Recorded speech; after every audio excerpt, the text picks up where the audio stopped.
የፋኖ ኃይሎች የብልጽግና ስብሰባን የበተነ ጥቃት በመፈጸም የራሳቸውን ህዝባዊ ስብሰባዎችን ማድረጋቸውን ገለጹ። የመከላከያ ሰራዊት በበኩሉ አመራሮችን ጨምሮ ከ95 በላይ የፋኖ ኃይሎችን ገደልኩ ብሏል። በዝርዝር የምንመለከተው ቀዳሚው ጉዳይ ይሆናል። ሰነፍ ፖለቲከኞች አሉብን፣ ልታስቆሙንም ልትገቱንም አትችሉም ሲሉ ፕሬዝዳንት ታዬ አጽቀሥላሴ ተናገሩ። የብልጽግናው ፕሬዝዳንት አብይ አህመድ በበኩላቸው ከብልጽግና ጎን የቆሙ አርበኞች ናቸው ሲሉ ገልጿል። ፖለቲከኛው አቶ ታዬ ደንዳ ደግሞ አርበኝነት እያጭበረበሩ በህዝብና በሀገር ኪሳራ መነገድ አይደለም ብለዋል። እንመለከተዋለን። ኢትዮጵያውያን ላይ ግዙፍ ሰራዊት መሰማራቱ ተነገረም። የጅቡቲ መንግስት በሚቀጥሉት ቀናት መጠነ ሰፊ አፈሳ እንደሚያከናውንም ይፋ አድርጓል። ተጨማሪ ያለን። ብልጽግና የተቸገሩ 10 ሚሊዮን ኢትዮጵያውያንን ጉዳይ በሬ ወለደ ሲል ካደም። ኢትዮጵያውያንን ተራቡ የሚሉት ለራሳቸው እርዳታ ለማሰባሰብ ስለሚፈልጉት ነው ሲልም ገልጿል። ታደምጡታላችሁ። የኤርትራ ድንበር አካባቢን ጨምሮ ከሰሞኑ የተፈጸሙ የድሮን ጥቃቶች እያነጋገሩ ነው። በቀይ ባህር ዳርቻ የተፈጸመው ጥቃት ውግዘቶችም እየተሰነዘሩበት ይገኛል። ሌላኛው መረጃችን ነው። እስራኤል ለአዲሱ ዘመቻ ተጠባባቂ ኃይሏን ጠራች። ከሰሞኑ የእስራኤል ዋና አየር ማረፊያ አካባቢም የተሰነዘረው የሚሳኤል ጥቃትም ምላሽ እየተሰጠበት ነው። የተወደዳችሁ ቤተሰቦች አብራችሁን ስትቆዩ እነዚህንና ሌሎችንም መረጃዎችን ታደምጣላችሁ። ሰናይ ቆይታ ይሆንላችሁ። የፋኖ ኃይሎች የብልጽግና ስብሰባን የበተነ ጥቃት በመፈጸም የራሳቸውን ህዝባዊ ስብሰባዎችን ማድረጋቸውን ገለጹ። የመከላከያ ሰራዊቱ በበኩሉ አመራሮችን ጨምሮ ከ95 በላይ የፋኖ ኃይሎችን ገደልኩ ብሏል። የብልጽግናው ባለስልጣናትና የሰራዊቱ አመራሮች ጭምር ወደሚቀርቧቸው የመገናኛ ብዙሃን በሚወጡበት ጊዜ የሚያደርጓቸው ንግግሮች ልክ ከሰሞኑ ሌትናንት ጀነራል መሐመድ ተሰማ፣ ፊልድ ማርሻል ብርሃኑ ጁላና ሌትናንት ጀነራል ብርሃኑ በቀለ እንዳደረጓቸው ንግግሮች ተንኮታኩተዋል፣ ጢሻ ገብተዋል፣ እየተለቀሙ ናቸው፣ እያጸዳናቸው ነው ወዘተ የሚሉ ናቸው። በሌላ በኩል የሚቀርቡ የሰራዊት የውጊያ ሪፖርቶች ደግሞ በመቶዎች ገደልን፣ አመራሮች እንደመሰስን፣ መስዋዕትነትን በመክፈል የክልሉን መንግስት ታደግን የሚሉ ጠንካራ ውጊያ ላይ ሰራዊቱ ተጠምዶ እንደሚገኝ የሚያረጋግጡ ሆኗል። ትናንት የምስራቅ ጊዜ ዘመቻ መምሪያ ያወጣው የጎጃምና የደቡብ ጎንደር ሪፖርቱ የሚያመላክተውም ይህንኑ ነው። በጎጃም ይልማና ዴንሳ በርካታ አካባቢዎች፣ በሸበል በረንታ የተለያዩ ስፍራዎች፣ ከደጋ ዳሞት እስከ አዊ ዞን ጓጉሳና ሽጉዳድ ባሉ ቀጠናዎች፣ እንደዚሁም በደቡብ ጎንደር ከሰዴ ሙጃ እስከ ፎገራ ወረዳዎች ድረስ ውጊያ ያደረገባቸው ቦታዎችን በመዘርዘርም ነው ያቀረበው። በዘመቻ ሪፖርቱ ላይ እንደተመላከተው በዚህ አደረኩት ባለ ውጊያም በስም የዘረዘራቸውንና የፋኖ አመራሮች ያላቸውን ግለሰቦችን ጨምሮ 95 ገድዬ 29 አቆሰልኩ ይላል። ተሽከርካሪዎችን፣ ፈንጅና የጦር መሳሪያዎችን ከፋኖ ኃይሎች ማረኩ እያለም ይቀጥላል። በእነዚህ ውጊያዎች ከመከላከያ ሰራዊቱ በኩል የደረሰውን ጉዳት ይገልጻል ተብሎ ባይጠበቅም እንዲህ የዘመቻ መምሪያው የሚገልጸውን ጠንካራ ውጊያ ነው ጀነራሎቹ ወደ ሚዲያ ሲወጡ የተጠናቀቀ የመለቃቀም ስራ የሚሉት።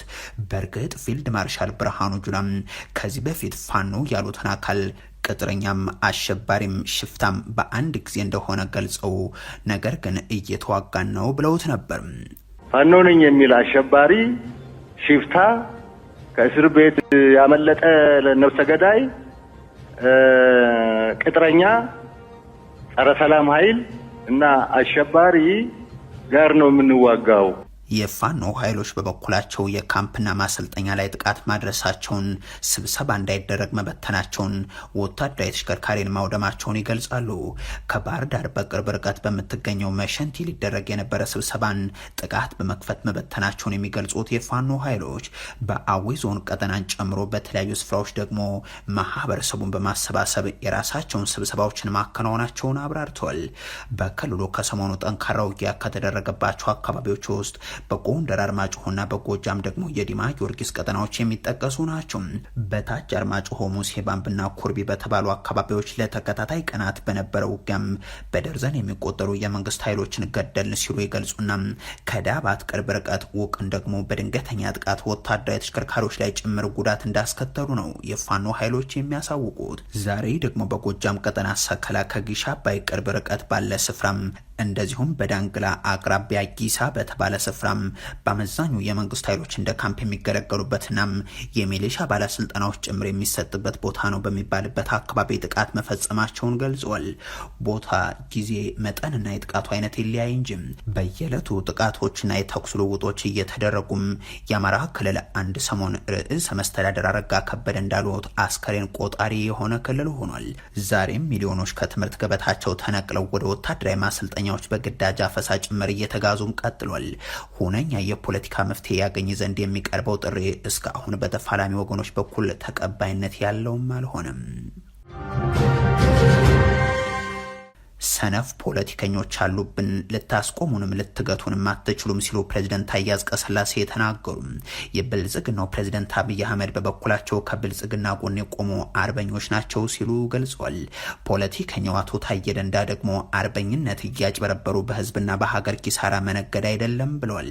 የብልጽግናው ሹማምንት የቀድሞ የኢትዮጵያ አባቶች ከወራሪ ኃይሎች ጋር ያደረጉትን ተጋድሎ እያነሱም ዛሬ ላይ በህዝባቸው ላይ የከፈቱትን ጦርነት ራሳቸውን እንደ አርበኛ የሚፋለሟቸውን ኃይሎችን ደግሞ እንደ ባንዳ ሲቆጥሩበት ማየት የተለመደ ነው። የቀድሞ የኢትዮጵያ አርበኞች ሉዓላዊነትን ለማስከበር ወራሪንም ለመመከት ባደረጉት ተጋድሎ ሲዘከሩ፣ የዘመኑ የብልጽግና ሹመኞች ግን ሚሊዮን ገዳይ ጦርነትን በራስ ህዝብ ላይ በማወጅ ሉዓላዊነትን ደግሞ በየአቅጣጫው በማስደፈር የሚታወሱ ነው የሚሆኑት። የሆነው ሆኖ ዛሬ የጣሊያን ኃይል በአድዋ ድል የደረሰበትን ሽንፈት ለመቀበል ከ40 ዓመታት በኋላ ኢትዮጵያን የወረረበት ሆኖም በጥንታዊ የኢትዮጵያ አርበኞች የ5 ዓመታት መራር ተጋድሎ ተሸንፎ የወጣበት 84ኛው የድል በዓል ተከብሯል። ፕሬዝዳንት ታዬ አጽቀሥላሴ በዚህ በዓል ላይ ያደረጉት ንግግርም ጽንፈኛና ጽንፈኞችን ሲያወግዙ የተሰሙበት፣ የሚያውኩንና የሚያተራምሱንን መስመር እናስይዛቸዋለን በሚል የዛቱበት፣ ግስጋሴ ላይ ነን በሚል የታበዩበት፣ በሰነፍ ፖለቲከኞች ተከበብን ብለው ያማረሩበት፣ አታስቆሙንም አትገቱንም ሲሉ ፎክረው አማራጭ ያሉትንም ያቀረቡበት ሆኗል። ነውጥ፣ ሁከት፣ ቱማታ የሰነፍ ጉዞ ነው። ሰነፍ ፖለቲከኞች በመካከላችን ቢኖሩም በኢትዮጵያ ቢኖሩም ሰነፍ ፖለቲከኞችን ኢትዮጵያ እያሳፈረች የስንፍና ፖለቲካን የመረጡ ወገኖች ሁሉ ጀግንነት የሚገኘው በሰላም ስለሆነ ሰላም መንገድን ቢሹ የሚመከርና የሚበጅ ይሆናል። የኢትዮጵያን እድገት እንቅስቃሴ ማቆምም መግታትም የሚፈቀድ ተግባር አይሆንም። ፕሬዚደንቱ የእርሳቸው የብልጽግና አውሮፕላን ተሳፋሪ ባለስልጣናት ያስከበሩት የሀገር ክብር እንደሌለ ያጡታል ተብሎ አይታሰብም። የመከቱት ወራሪ ኃይል ሳይሆን የጋበዙት ወራሪ ኃይል እንዳለም የሚያውቁት ነው። ጠቅላይ ሚኒስትሩ ደግሞ በደም የተከበረው የኢትዮጵያ ነጻነት የቀደመው አርበኝነት ነው፣ ያሁኑ አርበኝነት ደግሞ ከብልጽግናችን ጎን መቆም ነው ይላሉ። ራሳቸውን የዘመኑ አርበኛ አድርገው ያቀረቡት ጠቅላይ ሚኒስትሩ ኋላ ቀሮች ነን ሲሉም ገልጿል። በቀደሙ አባቶች ታሪክ በዓለም ፊት ቀና ብለን እንሄዳለን የሚለውንም አንስቷል። በእርግጥ እርሳቸው እንዳሉትም በእርሳቸው ዘመን ኢትዮጵያውያን በየሄዱበት ሀገር ብቻ ሳይሆን በገዛ ሀገራቸውም ጭምር በቅኝ ገዢዎች እንደሚመራ ሀገር ራሳቸውን ዝቅ አድርገው የሚኖሩበት፣ ዋና ከተማዋን ጨምሮ የምትገባበትና የማትገባበት በሚል ሀገራቸውን የተነጠቁበት ሁኔታ ነው ያለው። ከዚህ ክብረ በዓል ጋር በተያያዘ አስተያየታቸውን ካሰፈሩ ሰዎች ውስጥ ፖለቲከኛው ታዬ ደንዳ ይጠቀሳሉ።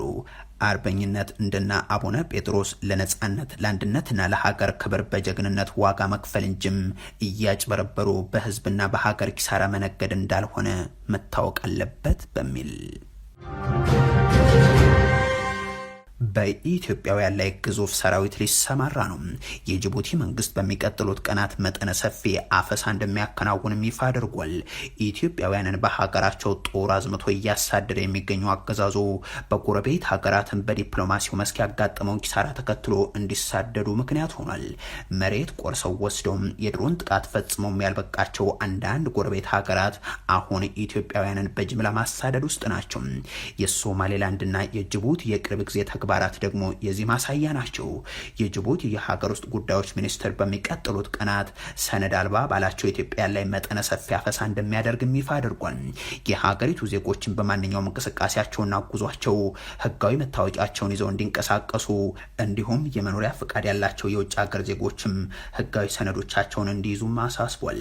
የዚህ የአፈሳ ዘመቻ የሚሳተፍ የፖሊስ ሰራዊት ማዘጋጀቱን ነው ያሳወቀው። በጅቡቲ አርታ በምትባል ከተማ በትናንትናው ዕለት የሰነድ አልባ ስደተኞች አፈሳ መጀመሩ ግን ታውቋል። ከጅቡቲ ከተማ 40 ኪሎ ሜትር ርቃ ከምትገኘው የአርታ ከተማ በርካታ ኢትዮጵያን ታፍሷል። አንድ ነዋሪ ሲናገሩም ስደተኞቹ እስካሁን ታፍሰው ወደ ኢትዮጵያ አልወሰዷቸውም። ከአርታ ሰብስበው ነጋድ የሚባል ከዛ ቀደም የስደተኞች ማቆያ የነበረ ቦታ ላይ ነው ያስቀመጧቸው። ቦታው በጣም አስቸጋሪ፣ ለጤና የማይመች፣ መጸዳጃም መተኛውም እዛው የሆነም በጣም ሞቃት የሆነ አካባቢ ነው። እንዲህ ያለ ቦታ ላይ ነው አከማችቷቸው የሚገኙት በማለት ገልጿል። ይህ በእንዲህ እንዳለ በጅቡቲ የኢትዮጵያ ኤምባሲ ዜጎችን ከጅቡቲ ለማስወጣት ሲያደርገው የነበረው ምዝገባም መቋረጡ ሰምቷል። አንድ የዓይን እማኝ ለትግባ ሲናገሩም ምዝገባው ከሐሙስ ዕለት ጀምሮ ተቋርጧል። መጀመሪያ መታችሁ ተመዝገቡ ተባለም። ህዝቡ እንደዛ በብዛት ይመጣል ብሎ አልጠበቁም መሰለኝ። ህዝቡ ግን ግልብጥ ብሎ ለመመዝገብ ሲሄድ ከአቅማቸው በላይ ሆነም። ከዛም በራቸውን ዘጉ። ህዝቡ ደግሞ ኑና ተመዝገቡ ካላችሁም በኋላ ለምን ትዘጉብናላችሁ ብሎ ተበሳጨም። በመሃል አንዳንድ ሰዎች መረበሽ ጀመሩ። የሀገሪቱ የጸጥታ ኃይሎችም ህዝቡ እንዲበተን አደረጉ። ምዝገባውም ተቋረጠ በማለት ነው። ብልጽግና የተቸገሩ 10 ሚሊዮን ኢትዮጵያውያንን በሬ ወለደ ሲል ካደም። ኢትዮጵያውያን ተራቡ የሚሉ ለራሳቸው እርዳታ ለማሰባሰብ ስለሚፈልጉት ነው ሲልም ነው የገለጸው። በቅርቡ የዓለም የምግብ ፕሮግራም ከ10 ሚሊዮን በላይ ኢትዮጵያውያን በረሃብ አደጋ ላይ መሆናቸውን ገልጾ ነበር። ጠቅላይ ሚኒስትር አብይ አህመድን በስንዴ መትረፍረፍ የሸለመው ፋኦ ሳይቀር ከ13 ሚሊዮን የሚልቁ ዜጎች ድጋፍ ፈላጊ ስለመሆናቸው ማሳወቁም አይዘነጋም። የተባበሩት መንግስታት ድርጅት የተለያዩ ተቋማትም ድጋፍ የሚሹ ኢትዮጵያውያን አሃዝን እስከ 20 ሚሊዮን ያደርሱታል። 1 ሚሊዮን ሰው በረሃብ ካልሞተ እንደ 77ቱ ድርቅ አልሆንም ማለት ነው የሚሉ ጠቅላይ ሚኒስትር ያላት ኢትዮጵያ በተለያዩ ጊዜያት የተራበን በረሃብ የሞተ ኢትዮጵያዊም የለም የሚለውን ጉዳይ ባለስልጣናቱ ሲገልጹት ነው የሚሰማው። አሁንም 10 ሚሊዮን ኢትዮጵያውያን የረሃብ ስጋት ተጋርጦባቸዋል የሚለው ቁጥር የፈጠራ ወሬ ነው ሲሉ የብልጽግናው ሹም ሽፈራው ተክለማርያም መልሰዋል። የአደጋ ስራ አመራር ኮሚሽን ኮሚሽነር የሆኑት ባለስልጣኑም ከዚህ በፊትም 10 የኢትዮጵያ ክልሎች ከድጋፍ ጠባቂነት ነጻ ወጥተዋል ብለው ነበር። አሁን በዚህ ሰዓት ላይ ካሉን ክልሎች 10ዎቹ ክልሎች ከፌደራል ከኮሚሽን የሚሆን ከፌደራል መንግስት የሰብአዊ ድጋፍ እህል ክምችት ተብሎ የሚላክላቸው ነገር የለም። በራሳቸው ችለዋል ማለት። እኒህ ሹም ከሪፖርተር ጋር ባደረጉት ቃለ ምልልስ ከቀረቡላቸው በርካታ ጥያቄዎች መካከል በኢትዮጵያ ውስጥ የሰብአዊ እርዳታ ድጋፍ የሚያስፈልገው ሰው ቁጥር ምን ያክል ነው የሚለው ይገኝበታል። ሲመልሱም በቅርቡ ቤት ለቤት ባደረጉት የኢኮኖሚ ግምገማ ጥናት ቁጥሩ 2.6 ሚሊዮን መሆኑን መረዳታቸውን ይገልጻሉ። ከዚህ በተጨማሪም ወደ 1 ሚሊዮን ያክል ተፈናቃዮች መኖራቸውንም ያስረዳሉ። ከዚህ በመነሳትም ኮሚሽናቸው ባለው መረጃ በአሁኑ ወቅት እርዳታ ጠባቂ የሆነው 3.6 ሚሊዮን ብቻ መሆኑን አሳውቋል። ሪፖርተር እርስዎ የጠቀሱት ይህ ቁጥር በዓለም አቀፍ ተቋማት ከሚነገረው እጅግ የራቀ ነው። አንዳንድ ተቋማት ደግሞ ቁጥሩን እስከ 20 ሚሊዮን ያደርሱታል። በቅርቡ እንኳን የዓለም የምግብ ፕሮግራም ባወጣው መረጃ ከ10.2 ሚሊዮን በላይ ኢትዮጵያውያን የረሃብ አደጋ እንዳለባቸው መጥቀሱ ይታወሳል። ታዲያ እርስዎ እነዚህን ቁጥሮች እንዴት ያስታርቋቸዋል የሚል ጥያቄ አንስቶላቸው ነበር። የብልጽግናው ሹም ሲመልሱም የፈጠራ ወሬ የሚለውን ቃል መጠቀም ባልፈልግም እንደዛ ነው። ምናልባት እነዚህ ድርጅቶች ቁጥሩን ከፍ የሚያደርጉት እርዳታ ለማስተባበር ካላቸው ፍላጎት አንጻር ሊሆን ይችላል ብለዋል። አክሎም የእርዳታ ድርጅቶች የሚጠቀሙት መረጃም የራሳቸው ምንጮች በመመርኮዝ ነው ሲሉም አስተባብለዋል። እንደ ዓለም የምግብ ፕሮግራም ያሉ ተቋማት ቁጥሮችን ጨምሮ ለኢትዮጵያውያን እርዳታ ለማሰባሰብ እየሞከሩ ነው የሚለውንም እንደ ጥፋት አድርገው ነው እኒህ ባለስልጣን የጠቀሱት። የኤርትራ ድንበር አካባቢን ጨምሮ ከሰሞኑ የተፈጸሙ የድሮን ጥቃቶች እያነጋገሩ ናቸው። በቀይ ባህር ዳርቻ የተፈጸመው ጥቃት ሙግዘቶች እየተሰነዘሩበት ይገኛል። ከ2 ቀናት በፊት በኤርትራና ኢትዮጵያ ድንበር አካባቢ ከሰላ ላይ የድሮን ጥቃት መፈጸሙን መዘገባችን የሚታወስ ነው። የብልጽግናው የጦር መሳሪያ አቅራቢ የተባበሩት አረብ ኤምሬቶች የምትደግፈው የሱዳን ፈጥኖ ድራሽ ኃይል ከኤርትራ ድንበር አቅራቢያ በምትገኘው ከሰላ ከተማ ላይ ድሮን ጥቃት ፈጽሞ አልቆምም። የሱዳን ጦር ከካርቱም አፈግፍጎ መቀመጫውን አድርጓት በቆየችው የቀይ ባህሯ ከተማ ፖርት ሱዳን ላይም ተመሳሳዩን አድርጓል። ትናንት ከአዲስ አበባም ከአቡዳቢም ድጋፍ አለው የሚባልለት ቡድን በፖርት ሱዳን የፈጸመው የድሮን ጥቃት የኤርፖርት አገልግሎቶችን ጭምር ያስተጓጎለ ነው። ይህንን ጥቃት ሳውዲ አረቢያና ኳታር በእጅጉ ያወገዙት ሲሆን በፖርት ሱዳንና በከሰላ የተፈጸሙ ጥቃቶች ተቀባይነት የላቸውም ብለዋል። የሁለቱ ሀገራት የውጭ ጉዳይ ሚኒስትሮች እያንዳንዳቸው ባወጡት መግለጫ በሁለቱ አካባቢ አካባቢዎች በሚገኙ ወሳኝ መሰረተ ልማቶች ላይ ኢላማ ያደረገው ጥቃት ለአፍሪካና ለአረቡ መረጋጋት ትልቅ ስጋትን የሚፈጥር ስለመሆኑ አሳውቋል። የኳታር የውጭ ጉዳይ ሚኒስትር በመግለጫው ጥቃቱ የዓለም አቀፍ ሕግና ደንቦችን የሚጻረር ነው ሲል ገልጿል። ሳውዲ አረቢያ በበኩሏም እንዲህ አይነት ጥቃቶችን እንደምታወግዝ ገልጻም በግጭት ወቅት ለሰላማዊ ሰዎች ከፍተኛ ጥበቃ መደረግ አለበት ብላለች።